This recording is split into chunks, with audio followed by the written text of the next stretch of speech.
Saudara-saudaraku, kalau rohani kita semua diwarnai dengan ketaatan seperti itu yang ada pada Yesus. Kenapa disebut belajar menjadi taat? Karena ketaatan itu sepanjang hidup sampai kepada akhir. Sedang di dalam perjalanan Yesus bukanlah untuk dilayani, tapi untuk melayani. Dan posisi kedudukannya bukan raja, bukan yang senang, tapi dia justru posisi anak domba. Anak domba yang tidak bersuara, tidak membantah, tidak berbantah-bantah, tidak menolak, tapi anak domba yang geluh, diam sampai kepada kematiannya.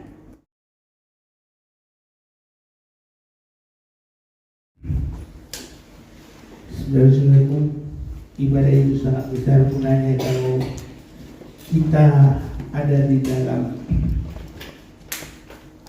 koridor kebenaran ibadah itu. Saudara-saudaraku, di dalam ibadah kita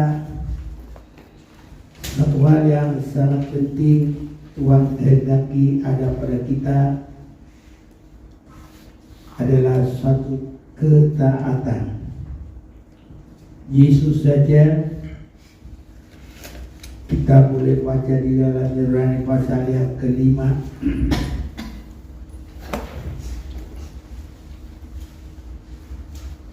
ayat yang ke-8 sampai dengan yang ke-10. Dan sekalipun dia adalah anak, ia telah belajar menjadi taat dari apa yang telah dideritanya. Dan sesudah ia mencapai kesempurnaannya, ia menjadi pokok keselamatan yang abadi bagi semua orang yang taat kepadanya. Dan ia dipanggil menjadi imam besar oleh Allah menurut peraturan Melkisedek. Berbahagia yang membaca dan mendengarkan firman Tuhan. Untuk itu kita juga bersama akan baca Ibrani 5 ayat 8 bersama kita. 1, 2, 3. Dan sekalipun ia adalah anak, ia telah belajar menjadi taat dari apa yang telah dideritanya.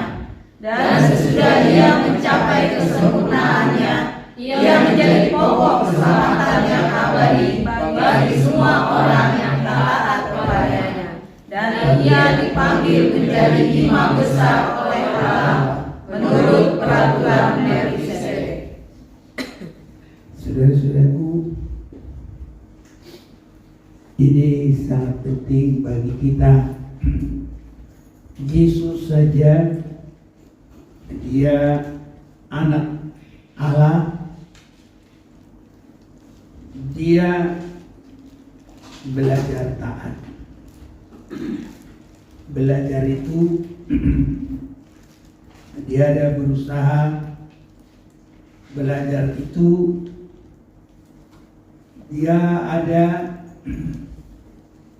membiasakan kehidupan. Jadi kalau taat itu tidak membangkang. Taat itu ada penurutan. Taat itu ada penyerahan. Taat itu juga ada keteguhan, ada kesetiaan.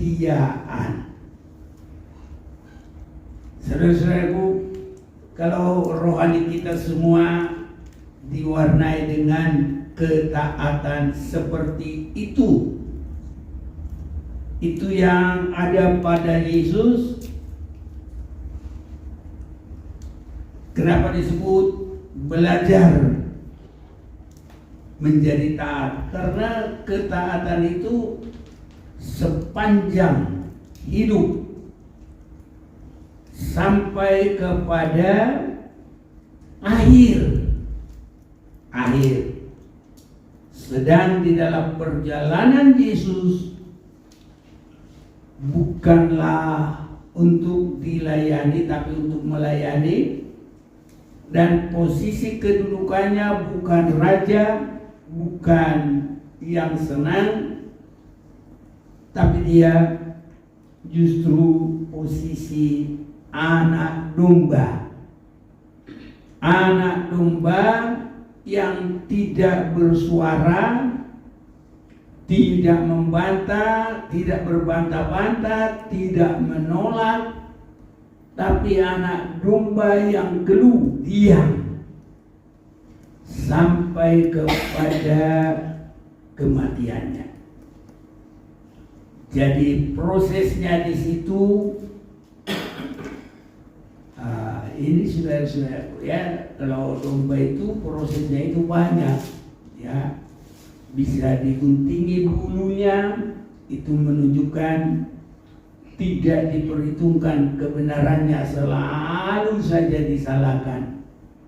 Tapi di dalam hal itu Yesus tidak membantah, tidak melawan. Jadi ketaatan sampai kepada matinya. Jadi penderitaannya selama bertahun-tahun terus, saudara-saudara ya. Inilah ketaatan Yesus, dan dia tidak ada berhentinya. Taat sampai kepada mati, saudara-saudaraku ya. Jadi di deritanya itulah semua. Kalau kita baca Yesaya pasal yang ke-53, itu penderitaan yang ditulis begitu lengkap. Saudara-saudaraku yang kekasih, biar Tuhan tolong kita semakin memiliki kerohanian yang semakin baik, semakin berkenan kepada Tuhan. Karena di akhir zaman ini banyak sekali orang beribadah, tapi ibadah suka-suka ya, semaunya. Tapi kalau Yesus tidak boleh semaunya. Kalau hamba itu selalu harus menahan diri, saudara. Ya, namanya hamba. Kita mau baca dulu ya, kalau khusus di ayat 11 itu disebut dia hamba ya. Sesudah kesusahan jiwanya ia akan melihat terang dan menjadi puas. Dan hambaku itu sebagai orang yang benar akan membenarkan banyak orang oleh hikmatnya, dan kejahatan mereka dia pikul. Ini hamba Tuhan, dan perilakunya kita baca mulai ayat 1. Siapakah yang percaya kepada berita yang kami dengar, dan kepada siapakah tangan kekuasaan Tuhan dinyatakan? Sebagai taruk ia tumbuh di hadapan Tuhan. Jadi mulai dari kecil ada perkembangan, ada pertumbuhan. Sebagai tunas dari tanah kering. Ia tidak tampan dan semaraknya pun tidak ada, sehingga kita memandang dia, dan rupa pun tidak, sehingga kita menginginkannya. Jadi kalau kata-kata sekarang cupulah, orang bilang deso, ya gitu-gitu sudah ya. Sebagai taruk ia tumbuh di hadapan Tuhan, sebagai tunas dari tanah kering. Jadi dia, saudara-saudaraku, dia tidak dari tanah yang mantap, artinya dalam suasana istana kerajaan yang glamor segala macam, tidak. Jangankan Yesus, Sadrak, Mesak, Abednego pun apa yang mereka bisa dapat karena sudah diberi makanan dari meja raja, mereka tidak mau, saudara-saudaraku. Itu baru mereka anak-anak muda, saudaraku, ya, milenial. Tapi ini Yesus, saudaraku, ya, dia tidak. Jadi makanya dia disebut sebagai tunas dari tanah kering. Nah, ini dari tanah kering. Ia tidak tampan dan semaraknya pun tidak ada. Kalau kita lihat tanaman kering karena tidak pernah ada hujan, tapi begitu mendung ada hujan, wah, apalagi sudah 2 hari, saudaraku, ya, itu tanaman semua berkembang, bertumbuh, saudaraku, bangun, ya, kata upung cewek, bangun semua tanaman ini, saudara-saudaraku, ya. Jadi bukan tanah kering lagi, sudah bagus kelihatannya, menyenangkan, tapi Yesus tidak. Ia tidak tampan, semaraknya pun tidak ada, sehingga kita memandang dia. Jadi bukan karena rupanya, tidak, rupa pun tidak, sehingga kita menginginkannya. Ia dihina. Ini, saudara-saudara, dihindari orang.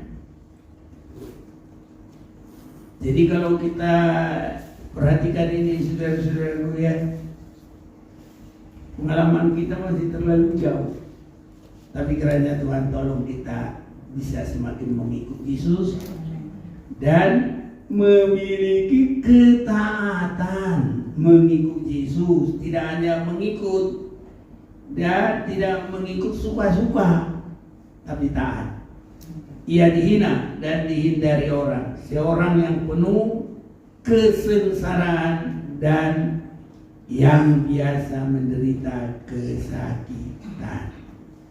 Ia sangat dihina sehingga orang menutup mukanya terhadap dia. Dan bagi kita pun dia tidak masuk hitungan. Sering sekali ini, saudara, ya, kalau kita sampai dalam pengalaman ini, bisa saja nggak diperhatikan, nggak dianggap, nggak masuk hitungan. Nah, padahal Yesus dalam ayat yang keempat, tapi sesungguhnya penyakit kita lah yang ditanggungnya, kesengsaraan kita lah yang dipikulnya. Padahal kita mengira dia kena tulah, dipukul dan ditindas Allah, tapi dia tertikam oleh karena pemberontakan kita. Ini, saudaraku, adalah lawan daripada ketaatan. Jadi ketaatan menolak, apalagi melawan, memberontak. Ini Jadi Yesus tertikam itu karena pemberontakan kita. Jadi kalau kita tidak taat, saudaraku, alias kalau kita memberontak, itu tambah sengsara bagi Yesus. Jadi kalau boleh, sudah cukuplah Yesus waktu tersalib itu. Tidak kita tambahin lagi dengan ketidaktaatan kita. Dia diremukkan oleh karena kejahatan kita. Ganjaran yang mendatangkan keselamatan bagi kita ditimpakan kepadanya. Dan oleh bilu-bilunya kita menjadi sembuh. Memang saudaraku, kita boleh mendapatkan kesembuhan itu, tapi sangat baik kalau kita tidak menambah lagi penderitaan yang sudah ada pada Yesus. Biar Tuhan tolong kita. Kita sekalian sesat seperti domba. Masing-masing kita mengambil jalannya sendiri. Tapi Tuhan telah menimpakan kepadanya kejahatan kita sekalian. Dia dianiaya, tapi dia membiarkan diri ditindas. Dan tidak membuka mulutnya. Seperti anak domba yang dibawa ke pembantaian. Ini saudara-saudaraku, karena biasanya memberontak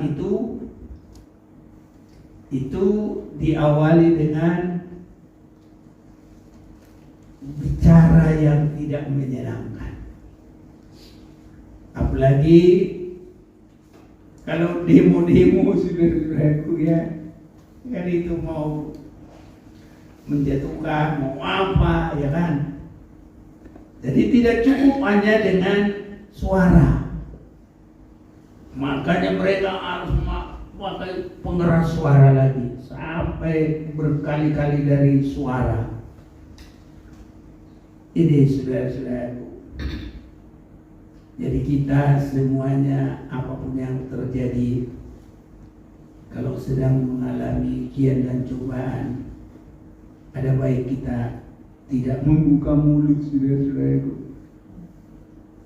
Tapi Tuhan pasti lihat hati kita. Ini saudaraku, dan Tuhan jadi wasit bagi kita. Tapi kalau kita buka mulut, ya Tuhan bilang, ya sudahlah, kau udah bicara sendiri. Jadi Tuhan nggak mau bilang lagi. Tapi kalau kita tidak membuka mulut, Tuhan yang berbicara melalui kita. Sesudah penahanan dan penghukuman, ia terambil, dan tentang nasibnya, siapa yang memikirkannya? Sungguh ia terputus dari negeri orang hidup, dan karena pemberontakan umatku, ia kena tulah. Saudaraku, masih banyak ini, ya. Saudara nanti sambung aja lagi lah di rumah. Ini saudaraku, rentetan dari ketaatan itu. Corak dari ketaatan di sini ada, dan corak dari pemberontakan adalah lawan kehidupan kebenaran yang ada di dalam Yesus Kristus. Itu sebabnya Yesus Kristus itu, saudara-saudaraku, ia sampai kepada mati tersalib. Dan ini semuanya dia jalani, ya. Dan saudara-saudaraku, nanti itulah yang sering kita baca, Filipi 2 ayat yang 9 itu, saudaraku, ya. Jadi harus berani, saudaraku. Itulah sebabnya Allah sangat meninggikan dia. Jadi kita kalau dihina, diolok, gak usah bantah-bantah, saudaraku. Ya sudahlah, biarlah Tuhan tolong saya. Biar itu yang kita akan kenakan, saudara-saudaraku. Dan kalau kita memang, ya siapa bilang gak sakit? Yesus sakit, saudaraku, menderita, tapi ya itu sebabnya Allah sangat meninggikan dia. Kalau itu yang meninggikan dia, ya sudahlah, kuatkanlah oleh rohmu ya Tuhan. Biar itu doa dan permohonan kita. Bahkan nyanyi kita, kan ada nyanyi kita, saudaraku. Kuatkanlah oleh rohmu ya Tuhan, kuatkanlah oleh rohmu ya Tuhan. Biar ribut keras datang, umat tetap selamanya. Kuatkanlah hatiku ya Tuhan. Biar ribut keras datang, tetap taat. Nah itu, jadi dapat kekuatan dari Tuhan. Lawan dari tidak taat itu mudah berbalik. Jadi kiranya ini dijauhkan dari kita, tapi kita ada taat. Karena di dalam taat itu teguh, tidak goyah, tidak mudah berbalik, ya, tetapi taat. Dan di dalam arti taat itu ada kesetiaan.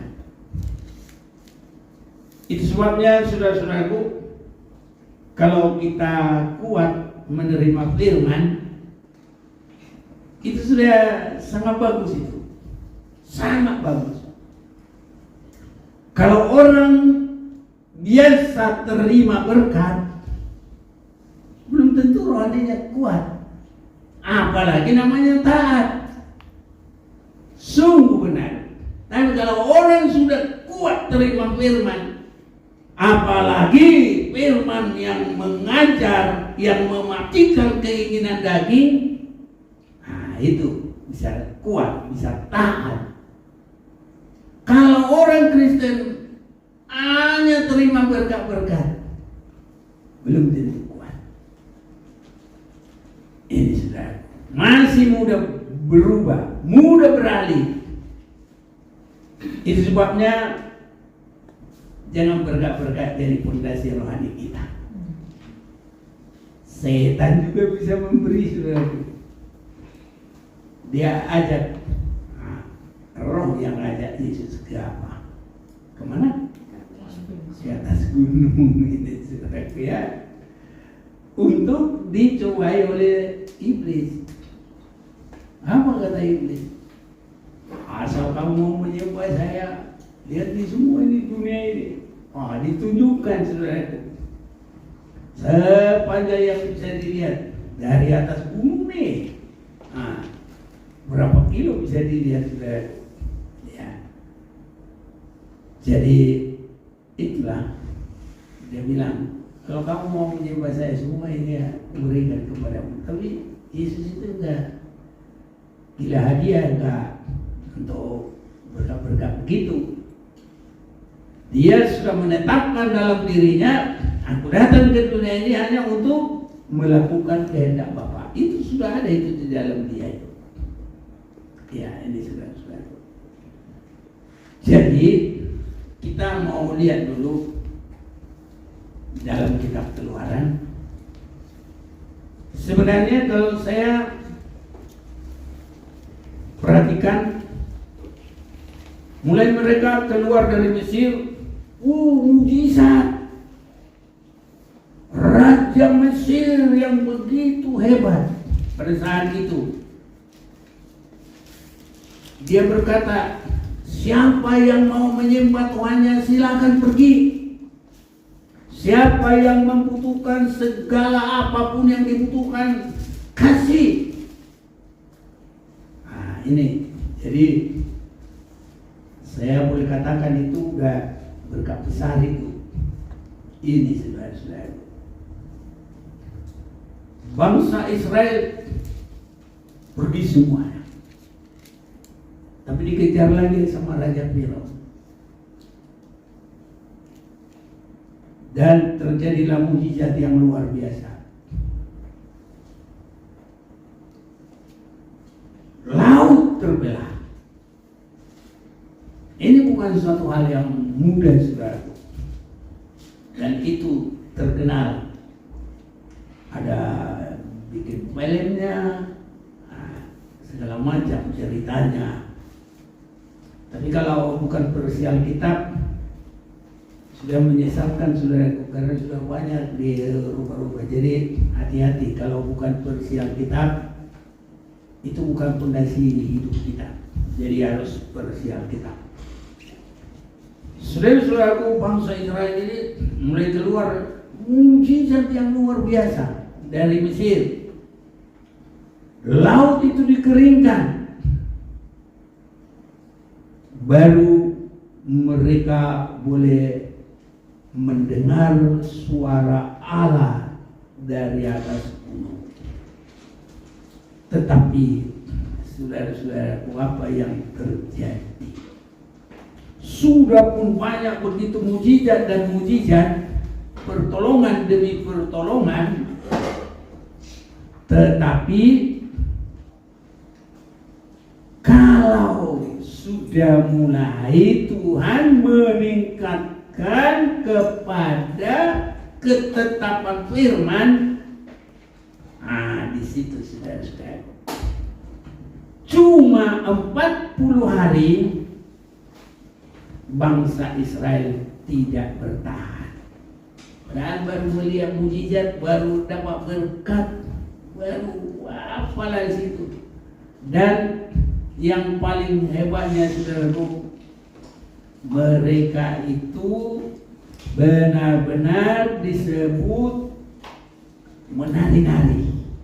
Jadi saudara-saudaraku, kalau sampai menari-nari pun ya, tetapi tetap hati-hati.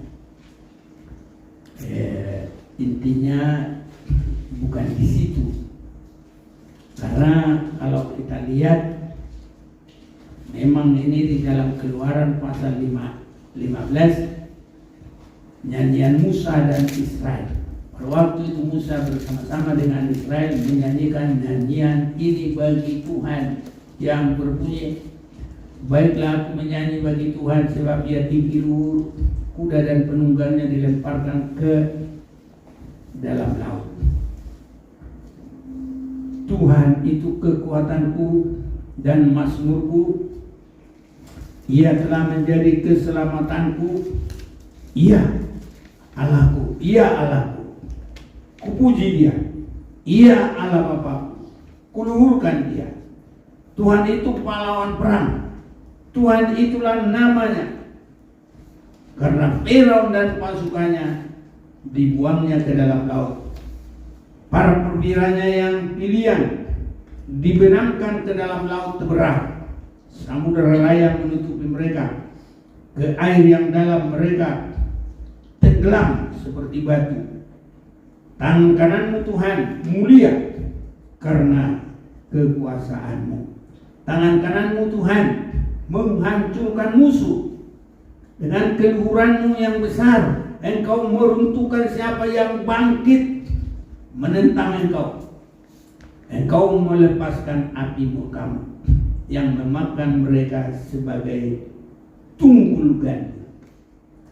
Saudara-saudaraku, kalau kita perhatikan ini semuanya, ya, maka kita boleh lihat bagaimana bangsa itu sampai menari-nari, saudara-saudara. Ya,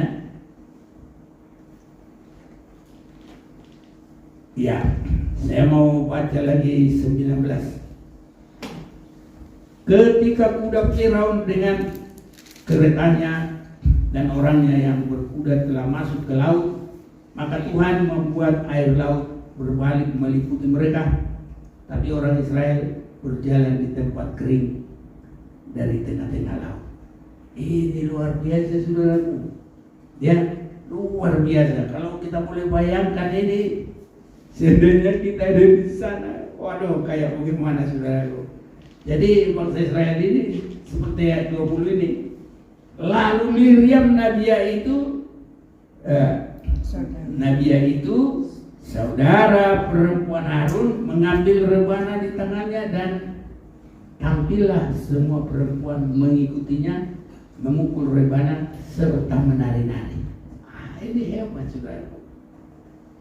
Dan menyanyilah Miriam memimpin mereka, menyanyilah bagi Tuhan sebab ia tinggi luhur. Kuda dan penunggangnya dilemparkannya ke dalam laut.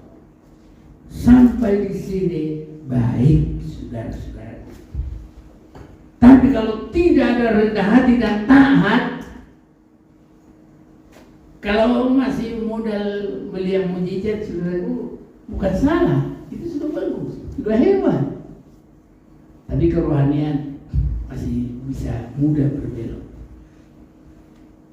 Tuhan ingin membawa mereka kepada tabiat Yesus dalam ketaatan.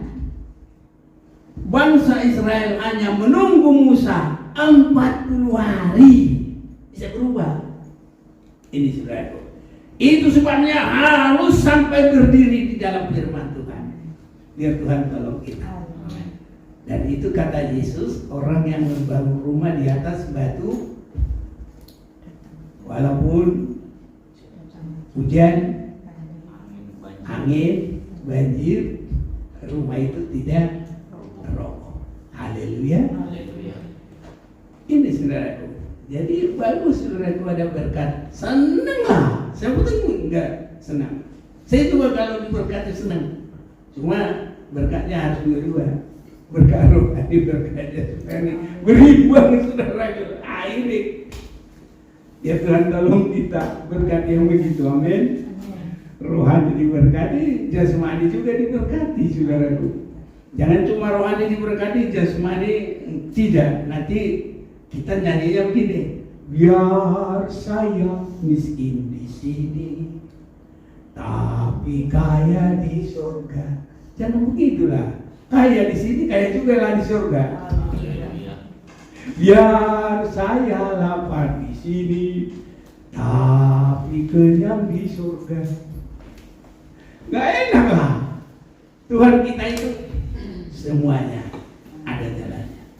Tetapi jangan sampai hanya enaknya doang, saudaraku. Ya, harus rela bertahan dalam pengajaran firman.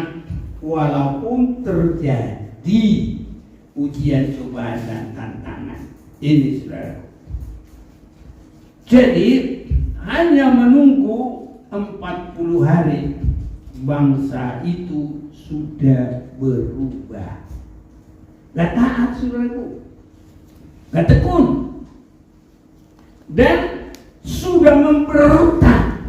Gak ada lagi rendah hati. Ini saudara-saudaraku. Jadi kita juga semoga Tuhan tolong tetap bisa memiliki ketekunan, tidak memberontak, ada ketaatan, berarti tidak sombong, tapi kita adalah rendah hati. Ini saudara. Ya. Saya mau ajak kita membaca dulu. Nanti enak ini dibaca, saudaraku, kalau baca di rumah mulai dari awal. Ya, apalagi kita sudah menerangkan bagaimana kalau hanya mujizat ini terjadi. Ayat 25. Ketika Musa melihat bahwa bangsa itu seperti kuda terlepas dari kandang, sebab Harun telah melepaskannya, sampai menjadi buat cemooh bagi lawan mereka. Keluaran 32 ayat 25.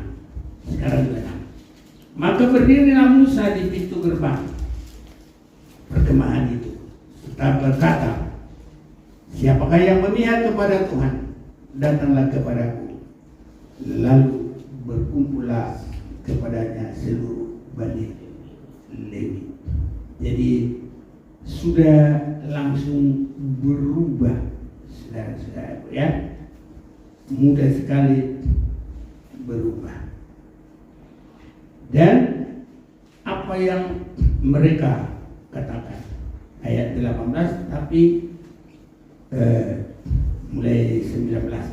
Dan ketika ia dekat ke perkemahan itu dan melihat anak lembu dan melihat orang menari-nari, maka bangkitlah amarah Musa.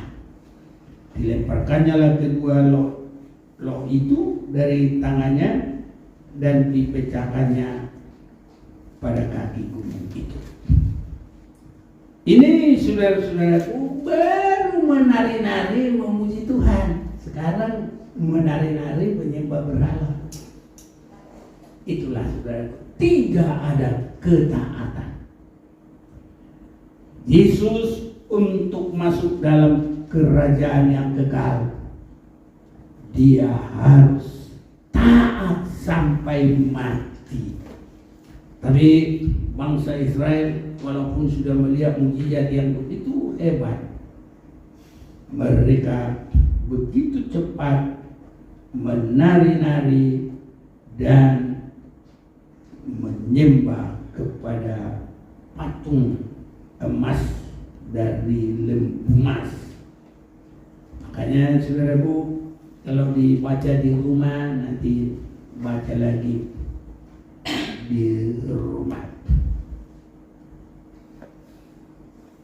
Kalau kita lihat lagi saudara-saudaraku, mereka itu disebutkan sudah rusak lakunya. Jadi bangsa Israel itu sudah rusak lakunya. Ya, saya baca dulu mulai 7. Berfirmanlah Tuhan kepada Musa, pergilah, turunlah, sebab bangsamu yang kau pimpin keluar dari tanah Mesir telah rusak lakunya.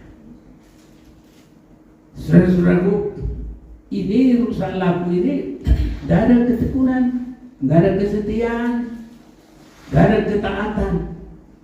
Rusak lakunya, mudah beralih. Itu sebabnya harus cinta kepada firman Tuhan. Ini saudara-saudara, kalau kita cinta firman Tuhan, ya sudah, kita ini adalah bagaikan rumah di atas batu. Dan dalam Matius 7 itu disebut adalah orang yang mendengar dan melakukan firman Tuhan. Kita harus meningkat ke dalam hal ini. Banyak kan ya Kristen dan gereja cepat penuh. Kalau kita hanya bikin kesembuhan. Rumah sakit di mana-mana harus tambah besar semuanya, saudaraku. Rumah sakit swasta melebar ke kiri, melebar ke depan, melebar ke kanan, melebar ke belakang, melebar juga ke atas. Aduh, ini saudaraku, memang dibutuhkan. Tapi kalau itu sasaran untuk cari Tuhan, nggak ada apa-apanya, saudara-saudara. Ya, ini rusak lakunya. Karena nanti kita nggak tahan, saudara. Apalagi menghadapi akhir zaman. Dalam kitab Wahyu nanti kita semakin melihat semuanya. Jadi firman Tuhan akan membuat rohani kita tidak rusak lakunya, saudaraku. Semakin baik, semakin rendah hati, semakin mengampuni, semakin menyatu. Ini saudaraku, kalau saya lihat banyak dalam Kristen mudah sekali tersulut. Waduh, makanya kalau demo, ngiri rasanya saudara-saudaraku. Makanya anak Tuhan nggak begitu ya. Kalau di rumah begitu, menantu, mertua, bapak, anak, saudara, suami, istri, rusak lakunya saudara. Tapi kalau berpondasi firman tidak rusak saudara, tetap indah, indah semuanya saudara. Rasanya belum di surga sudah seperti di surga. Ini saudara, biar semua suasana surga di rumah kita sama di lingkungan kita. Amin. Di jemaat ini saudaraku. Ini, tapi harus lihat hidup Yesus taat sampai mati saudara. Tekun setia, enggak rusak lakunya, sedikit enggak rusak. 8. Segera juga mereka menyimpang dari jalan yang kuperintahkan kepada mereka. Mereka telah membuat anak lembu tuangan, dan kepadanya mereka sujud menyembah dan mempersembahkan korban sambil berkata, hai Israel, inilah Allahmu yang telah menuntun engkau keluar dari tanah Mesir. Mana? Itulah dibohongi setan. Luar biasa. Keliru jauh. Kalau belum ada firman, kalau hanya perkara dunia dalam hatinya, mujizat, bagus saudaraku, bukannya enggak bagus. Makanya kalau ada kesaksian firman meningkat itu saudaraku ya. Kalau kita bersaksi kesaksian firman, puji Tuhan. Iya. Kalau saya bukan karena kebenaran pengajaran firman, nggak tahu. Tapi saya nggak berubah. Nah, walaupun kita masih banyak kelemahan, kekurangan, tapi sudah ada saudaraku jenjang untuk kehidupan yang taat seperti tabiat daripada Yesus. Dan nanti pada waktunya itulah sebabnya sangat memberkati kita. Bagaimana kita nanti di dalam kedudukan imam-imam di dalam kerajaan 1000 tahun, semua ketekunan kita di situ saudaraku, rendah hati kita, Tuhan akan berikan hikmat, akal budi. Karena di dalam rendah hatilah Tuhan akan memberikan firman yang hidup saudara-saudara. Nanti kita kalau di sana dapat hikmat yang luar biasa. Penggenapan dari 1 Korintus 6 ayat 3 akan terjadi. Apa itu ya? Coba dulu baca dulu. Coba dulu kawan.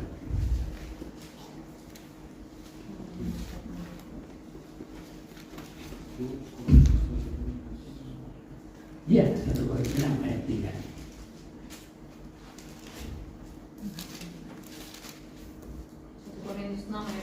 Ya. Tidak tahukah kamu bahwa kita akan menghakimi malaikat-malaikat? Jadi apalagi perkara-perkara biasa dalam hidup kita sehari-hari. Ya. Jadi hikmat itulah yang menjadikan kita menghakimi malaikat. Dari mana kita dapat? Ya pengalaman kita nggak ada saudara-saudaraku. Ya. Kita mau menghakimi perkaranya pemilu yang ramai ini aja tidak bisa saudaraku, ya. Apalagi kalau nanti malaikat saudaraku bisa kita hakimi. Nah itu bagaimana? Itu seperti Yesus yang mau merendahkan mereka ataupun setiap orang yang mau merendahkan diri, mereka akan mendapat hikmat dari Tuhan. Itu sebabnya di dalam Wahyu pasal yang kelima, kitab yang dimeteraikan dan anak domba. Kitab yang dimeteraikan, maka aku melihat di tangan kanan yang duduk di atas tahta itu sebuah gulungan kitab yang ditulisi sebelah dalam dan sebelah luarnya, dan dimeterai dengan 7 meterai. Dan aku melihat seorang malaikat yang gagah yang berseru dengan suara nyaring. Katanya, siapakah yang layak membuka gulungan kitab itu dan membuka meterai-meterainya? Jadi siapa yang bisa membuka gulungan kitab itu? Artinya siapa yang layak mendapat rahasia yang terdalam, rahasia dari firman Tuhan. Ayat 3, tapi tidak ada seorang pun yang di sorga ataupun yang di bumi atau yang di bawah bumi yang dapat membuka gulungan kitab itu atau yang dapat melihat sebelah dalamnya. Maka menangislah aku dengan amat sedihnya, karena tidak ada seorang pun yang dianggap layak untuk membuka gulungan kitab itu ataupun melihat sebelah dalamnya. Lalu berkatalah seorang dari tua-tua itu kepadaku, jangan engkau menangis. Sesungguhnya singa dari Yehuda, yaitu tunas Daud, telah menang sehingga ia dapat membuka gulungan itu dan membuka ketujuh meterainya. Maka aku melihat di tengah-tengah tahta. Udah di mana ya? Tadi 6. Maka aku melihat di tengah-tengah tahta dan keempat makhluk itu, dan di tengah-tengah tua-tua itu berdiri seekor anak domba seperti telah tersembelih, bertanduk 7 dan bermata 7. Itulah ketujuh roh Allah yang diutus ke seluruh bumi. Lalu datanglah anak domba itu dan menerima gulungan kitab itu dari tangan dia yang duduk di atas tahta itu. Ketika ia mengambil gulungan kitab itu, tersungkurlah ke 4 makhluk dan ke-24 tua-tua itu di hadapan anak domba itu, masing-masing memegang satu kecapi dan satu cawan emas penuh dengan kemenyan. Itulah doa-doa orang kudus. Dan mereka menyanyikan satu nyanyian baru. Katanya, engkau layak menerima gulungan kitab itu dan membuka meterai-meterainya. Nah ini, jadi layak membuka, karena engkau telah tersembelih dan dengan darahmu engkau telah membeli mereka bagi Allah dari tiap-tiap suku dan bahasa dan kaum dan bangsa. Ya, ini tadi adalah juga sambungan dari Yesaya 53 yang kita sudah baca. Anak domba itulah Yesus. Jadi dipadu dengan singa dari Yehuda, artinya kekuatan yang luar biasa dalam berani taat sampai mati tersalib. Haleluya. Inilah yang bisa. Jadi semakin kita rendah hati dan mau menderita untuk Tuhan, semakin kita akan dapat hikmat. Sampai bisa menghakimi malaikat. Enggak ada kita yang pintar ini. Sekolah di mana? Sekolah pun di mana-mana ada universitas. Belajar menghakimi malaikat. Paling di sini menghakimi penjahat. Engkau menghakimi pemilu. Kamu menghakimi malaikat. Sekolah rendah hati, taat seperti Yesus. Amin, saudara. Amin. Inilah model kita. Tuhan sangat memberkati. Ya, luar biasa nanti Tuhan akan berbuat. Itulah sebabnya Allah sangat meninggikan. Kalau Yesus ditinggikan, kita sudah bersama-sama dengan Dia.